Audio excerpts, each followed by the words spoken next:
Sorry, ये बीच में video stop हो गई थी भाई एकदम से। तो देखिए, अगर मैं इस ब्लॉक को बिल्कुल सेपरेटली बनाऊँ, देखो ध्यान से, तो ये ब्लॉक था मास m का, इसके ऊपर वेट लगा mg, normal reaction by the table n। तो यहाँ से देखो, ना तो ये ब्लॉक नीचे जा रहा है ना ये ऊपर जा रहा है, तो इसका एक्सेलरेशन क्या है, 0। तो क्या होगा, अपवर्ड फोर्स माइनस, भाई क्योंकि ना ऊपर जा रहा नीचे जा रहा है, तो नेट फोर्स क्या हो रहा है, इसके ऊपर 0, बैलेंस हो रहा है ना, एक दूसरे से बैलेंस कर रहे हैं, तो नेट फोर्स क्या हो गया, 0। और न्यूटन सेकंड लॉ क्या कहता है कि नेट फोर्स किसके इक्वल होता है, मास इनटू एक्सेलरेशन, तो उसका एक्सेलरेशन भी 0 है। तो this is equal to n minus m g is equal to 0 और n is equal to m। तो इस तरीके से आप इक्वेशन ऑफ फोर्स निकाल पाए। This is the equation of force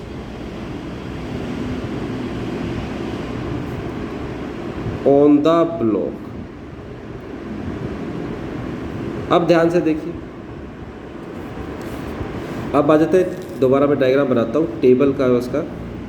तो मान लो ये इस तरीके से टेबल थी भाई, थोड़ा सा इसको थोड़ा सा सिंपल बना लेते हैं।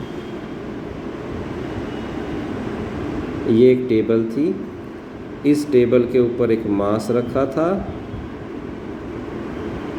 ये टेबल के भाई होगी लेग्स, तो हमें पता लग रहा है कि 2 ही लेग्स थी भाई, तो 2 ही देख लेते हैं। मान लो 2 लेग्स की टेबल थी, और ये रखी थी भाई आपकी अर्थ पर, ठीक है जी, ये मान लीजिए अर्थ पर रखी थी। तो पहला आपने देखा, इसका मास m था, टेबल का मास मान लीजिए कैपिटल M था, तो इसने वेट लगाया, वेट लगा m1g, sorry m1g small mg। अब ये वेट किसने लगाया था भाई, इसके ऊपर किसने फोर्स लगाया था, ये mg, अर्थ ने। तो अर्थ ने सेंटर की तरफ उसे अट्रैक्ट किया था, तो अर्थ के सेंटर पर भी एक फोर्स लग गया mg, जो कि ऊपर होगा। तो तभी तो ये इक्वल अपोजिट फोर्स एक दूसरे कैंसिल आउट करेंगे, है ना। तो ये mg फोर्स था, तो इसी का पेयर क्या बन गया, mg, ये अर्थ के ऊपर लग गया। अब देखो दूसरा फोर्स क्या था, ये नॉर्मल रिएक्शन लगाई थी टेबल ने, नॉर्मल रिएक्शन लगाई थी बेटा टेबल ने। तो अगर इस टेबल ने मास पे नॉर्मल रिएक्शन लगाई, तो भाई मास भी उसके ऊपर उतना ही फोर्स, यानी कि जो नॉर्मल रिएक्शन है वो टेबल पे लगाएगा। मास भी नॉर्मल रिएक्शन क्या लगाएगा, टेबल पे लगाएगा। ठीक है जी, बात बिल्कुल क्लियर होगी, समझ में आ गई बात।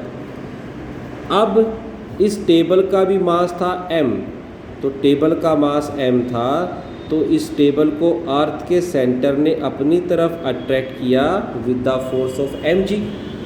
भाई अगर अर्थ इसको अपनी तरफ अट्रैक्ट कर रही है, तो अर्थ पे भी तो ये टेबल फोर्स लगाएगी, पेयर का force, that is equal to m into g. मैं फिर यही कहूँगा, जो आपको वीडियो सेंड की थी उस वीडियो को आप देख लीजिएगा, तभी आपको ये क्लियर होगा, वरना ये चीज़ें क्योंकि आपसे मिस हो गया और लेक्चर, तो वो फिर गड़बड़ हो जाएगी।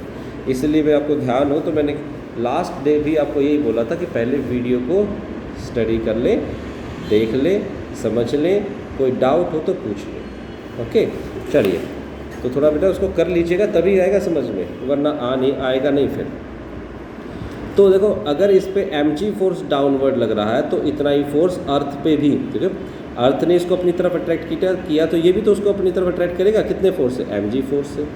अब आ जाइए, अब ये जो थी, ये टेबल के जो पैर थे, लेग्स थी, ये इस अर्थ पे रखी है, अर्थ पे रखी तो अर्थ को दबाएंगी तो इस पे के फोर्स लगाएंगी, ये आप कह सकते हैं फोर्स लगाया, तो अर्थ ये इस पे लगाएगी। मान लीजिए रिएक्शन, नॉर्मल रिएक्शन n1, यहाँ भी मैं मान लेता हूँ, अलग अलग मान लेते हैं, अनबैलेंस थी n2, तो अर्थ भी तो अर्थ पे इसने लगाया, तो अर्थ भी उस टेबल पे लगाएगी, ये n1 और n2, ये अर्थ टेबल पे लगाएगी। थोड़ा सा इसको उधर बना देता है ऐसे, अर्थ इस पे लगाएगी n1 और अर्थ ने टेबल पे लगाया n2। ठीक है। तो इस तरीके से अगर देखो कितने सारे फोर्स हो गए, बड़ा कॉम्प्लिकेटेड हो गया यार, ये तो पता नहीं क्या क्या बन गया, समझ में नहीं आ रहा। तो इसी को सिंप्लीफाई करने के लिए हम क्या करते हैं, फ्री बॉडी डायग्राम बनाते हैं। तो फ्री बॉडी डायग्राम क्या कहती है? फ्री बॉडी डायग्राम सिंपली ये कहती है कि सभी जितनी भी बॉडीज़ थी उन सभी को अलग अलग करो, उन सभी को अलग अलग करो और अलग अलग करके उन पे फोर्सेस निकालो सारे के सारे। और फिर जब सभी फोर्स निकल जाए तो उनकी इक्वेशन बनाओ और उन इक्वेशन को सोल्व कर दो। तो देखिए कैसे करेंगे। आपने फर्स्ट ब्लॉक को तो अलग कर लिया था, तो इक्वेशन ऑफ फोर्स निकाल ली थी ब्लॉक पे। तो आइए अब इक्वेशन ऑफ फोर्स निकालते टेबल पे। Equation of force on table. अब देखो टेबल पे देखो बेटा कौन से फोर्स लग रहे हैं, ध्यान से देखो। क्या टेबल नीचे जा रही है? नहीं। क्या ऊपर जा रही है? नहीं। तो नेट फोर्स अभी भी जीरो है। तो नेट अपवर्ड फोर्स, क्योंकि वो आपके पास रेस्ट पे है, तो net upward force and net downward force is zero. तो देखो सबसे पहले तो आप अपवर्ड फोर्स देखो टेबल पे कौन से लगे। अपवर्ड फोर्स टेबल पे कौन से लगे?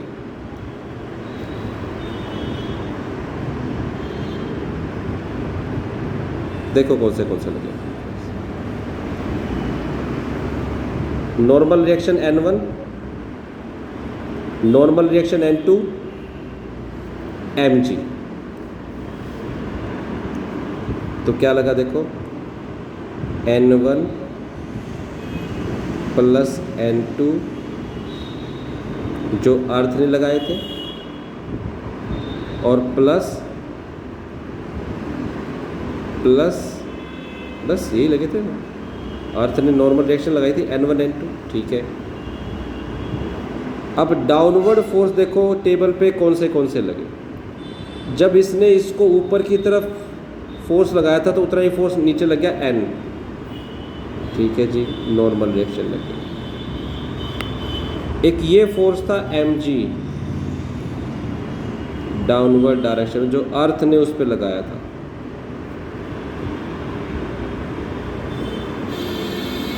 ये आपके फोर्स लग गए। तो भाई N1 plus N2 this is equal to N plus mg। N कितना था बेटा? Small m g, m into g plus m into g. तो N1 plus N2 is equal to m g common m plus एक equation ये बन गई। अब equation of force on earth भी निकाल लो बेटा।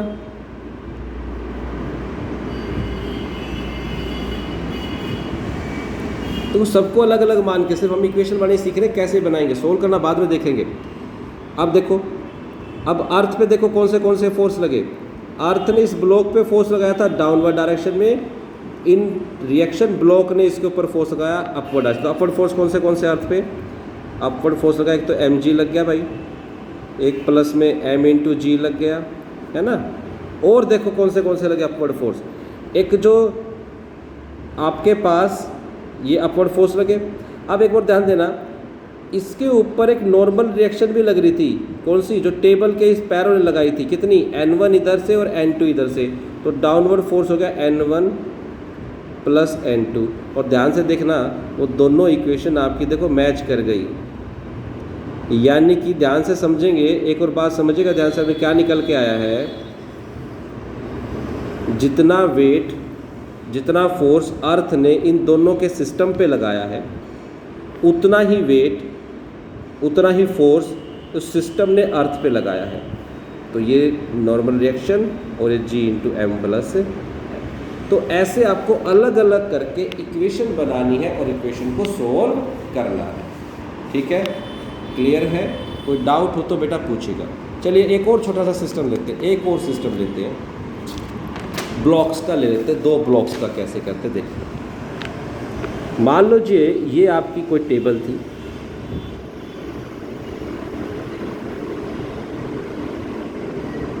इस पे ये ब्लॉक रखा था ऑफ मास m2, उसके ऊपर एक और ब्लॉक रख दिया ऑफ मास m1। अब आपको फ्री बॉडी डायग्राम बनाना है, तो सबसे पहले फोर्स बनाएंगे ना। देखो कैसे बनाएंगे फोर्स, शाबाश। देखिए इसका वेट इसके कांटेक्ट पे जहाँ भी है, जो इसका पर जो वेट है, थोड़ा सा M2 को साइड में कर दूँ, ये M1G एक्ट करेगा, यानी कि जो अर्थ है वो इसको अपनी तरफ खींच लेती। कितने फोर्स से? M1G से। इन द सेम सेंस एक नॉर्मल रिएक्शन लगेगी इसके ऊपर N, इस पे तो यही दो फोर्स लगेंगे, तो भाई N क्या हो गया? N is equal to M1G। This is equation number first. क्यों? क्योंकि ये रेस्ट पे है, ना ऊपर जा रहा है ना नीचे जा रहा है। अगर ऊपर नीचे जा रहा होता तो उसी हिसाब से इक्वेशन बनाते, क्योंकि इसमें नेट फोर्स 0 हो गया। चलिए अब आ जाओ इस सेकंड ब्लॉक पे। देखो अब इस सेकंड ब्लॉक इसने क्या किया, देखो इसने M1G फोर्स लगाया, बदले में इसने फोर्स N लगा दिया। सॉरी गलत करा, हो जाए भाई क्लियर। हाँ, इसने इसके ऊपर M1G फोर्स लगा था अर्थ के कारण, और इसके कारण एक नॉर्मल रिएक्शन लगी N। अब देखो ये तो अर्थ के कारण लगा था, तो ये तो अर्थ पे लगाएगा, तो बैलेंस तो नहीं हुआ। तो ये जो नॉर्मल रिएक्शन थी जो M2 ने इस पे लगाई थी, तो M1 भी तो इसके ऊपर एक नॉर्मल रिएक्शन लगाएगा। M1 ने इसके ऊपर एक नॉर्मल रिएक्शन लगा दी डाउनवर्ड डायरेक्शन M2 के ऊपर। सिमिलरली अब M2 का जो वेट है भाई, उसके ऊपर M2 के ऊपर भी एक अर्थ एक फोर्स लगाएगी। कितना लगाएगी? M2G। अभी टेबल पे रखा है भाई, टेबल पे रखा है तो टेबल भी इसके ऊपर एक नॉर्मल रिएक्शन लेगी। Let us assume that is N1, तो वो होगी N1 भाई। चलिए अब इनको अलग अलग करते हैं। Equation of force on M1 तो आई गई थी आपकी, equation of force on M1 तो हम निकाल ही चुके थे। अब equation of force on M2 देखते हैं। तो M2 बना लेता हूँ भाई मैं, ये मेरा ब्लॉक बन गया M2। फ्री बॉडी डायग्राम इसका बनाते हैं M2 का। तो M2 पे देखो फोर्स कौन सा लगा। एक तो अर्थ ने इसे नीचे खींचा था भाई with the gravity, force of gravity M2G। एक जो आपके पास इसने नॉर्मल रिएक्शन जो M1 पे लगाई थी, तो इसके ऊपर एक डाउनवर्ड डायरेक्शन में एक नॉर्मल रिएक्शन लग गई N, वो M1 ने लगाई थी। लेकिन जो इसके ऊपर रखा था, जिस भी अर्थ की सरफेस थी, जो भी थी, जिस सरफेस पे रखा था, उसने भी एक नॉर्मल रिएक्शन लगाई, and that is equal to N1। तो अब ये ब्लॉक भी ना ऊपर जा रहा ना नीचे जा रहा, तो जितना अपवर्ड फोर्स है बेटा उतना ही डाउनवर्ड फोर्स हो गया। तो N1 is equal to N plus M2 into G। तो N1 is equal to N की वैल्यू थी बेटा M1G प्लस M2G। तो N1 बन गया G कॉमन ले लो, M1 प्लस M2। तो अब ध्यान से समझिएगा बेटा, ये मैंने क्या किया, दो ब्लॉक्स को अलग अलग मान के उसके हिसाब से इक्वेशन बनाई। लेकिन अगर मैं इसको एज ए सिस्टम ट्रीट कर लूँ, सिस्टम कैसे, मैं क्या करता हूँ, इसको एज ए इकट्ठा ही दोनों को मान लूँ, तो दोनों का जो वेट हो गया, मास हो गया, वो इकट्ठा हो गया M1 प्लस M2। तो अर्थ इसके ऊपर फोर्स लगाएगी डाउनवर्ड डायरेक्शन में, ग्रेविटी के कारण जो भी फोर्स होगा that is equal to M1 plus M2 into G। और जो ये यहाँ से इस सरफेस से नॉर्मल रिएक्शन लगेगी N, अब देखो ना नीचे जा रही ना ऊपर जा रही, तो सिंपल सी मेरे पास इक्वेशन बन गई N is equal to M1 plus M2 into G। तो कई बार हम एज ए सिस्टम उसे एज ए होल ट्रीट कर लेते हैं, तो हमारी इक्वेशन बड़ी सी सिंपल आ जाती है। तो इसको कई बार हम सिंपली कैसे कहते हैं भाई, देखो जो इस ब्लॉक पे सिर्फ M1G है, ऊपर नॉर्मल रिएक्शन, तो N is equal to M1G हो जाएगा। इस पे करेंगे तो टोटल मास के तो M1 प्लस M2, तो वेट हो गया M1 प्लस M2G, और वो नॉर्मल रिएक्शन हो जाएगी N is equal to M1 plus M2 into G। क्यों? क्योंकि देखो ध्यान से, ये जो आपकी बाकी जो दो नॉर्मल रिएक्शन है, ये N और ये जो N ये वाली है, ये एक दूसरे से कट गई, तो बची क्या है N1 वाली। तो N1 वाली के हिसाब से आपके पास आंसर आ गया M1G प्लस M2G।